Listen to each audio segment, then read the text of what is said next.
going on, my friends? I want to get on and show you something here today. The differences of strings. Now, what I'm about to say may not apply to everybody now, but it will make sense to somebody who's not crazy proficient with strings or orchestral. Like, I'm not an orchestral guy. I use orchestral stuff in my tension tracks, and there's a lot of cool things, excuse me for hitting the mic. There's a lot of cool things that you can do with strings that sound so good in tension tracks and what you're doing.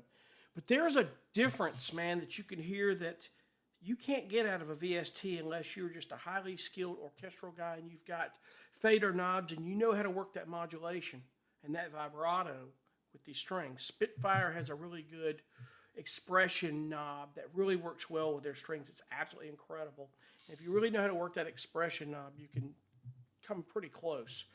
But there's a lot of stuff that I will play for you. And I'm working on an album here, a tension album with a cellist who's done an amazing job on this stuff. And I want to kind of play for you what he's doing and just kind of show you that there is a difference. So keep that in mind, you know, when you're wanting to work with in certain capacities with strings, certain things that you're doing, you want to keep these in mind. It probably would be very helpful for you to maybe collaborate on an album with the cellist if you really want something focused on the strings. Now, what I did for him is I just gave a good foundation, a little shell of something, and let him work with it.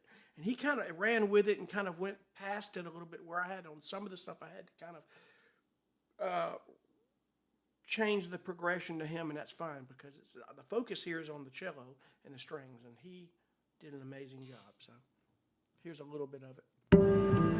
Hopefully this is loud enough. I had to turn the volume down on this deal because it's so loud. Sorry. Like I said, though, hopefully the level is loud enough here. Sorry.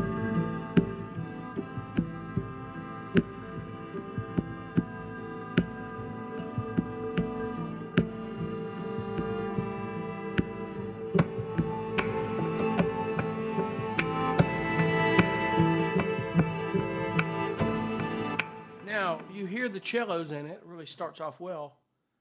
I'll solo these strings here. So what he's doing. And you listen to a lot of the stuff that he's doing here. It's pretty cool, actually. It really is. Let's just solo all this.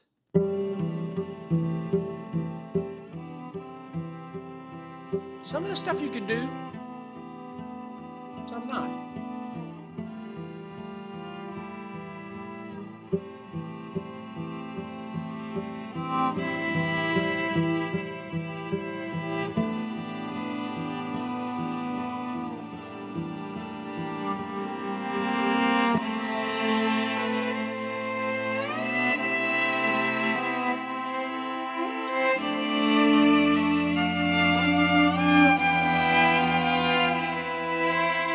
I mean, you hear a lot of that modulation. The strings in this, what the cool thing about this tension track is the strings only are going to be a cue of their own. That's the cool thing. This is the cool thing about using a cellist that's very creative, and this guy is very good at what he does. I want to play you one part towards the breakdown here that you'll hear a lot of the stuff that, when you get into the weeds of it, that unless you're just that good with modulation, there are some people who are, don't get me wrong. It's hard to capture this with a VST of string libraries, but you can do a lot with those string libraries, so don't be discouraged with that.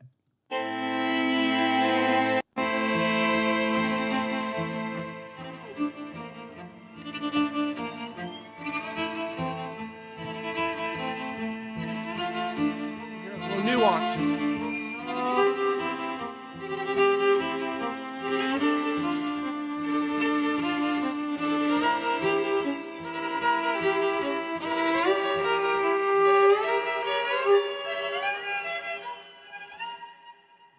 You hear all that little, and he kind of pitched down a little bit.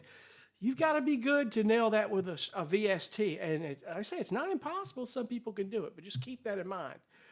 This guy did an amazing job, and I love working with him. This is the second album I've done with him. And Right now, I'm just going through bringing in the strings over what I've done. There's some things I've had to remove and some things I've had to change what I've done, which is okay. I want to do that because now it's challenged me to work around him. This is the cool part about it.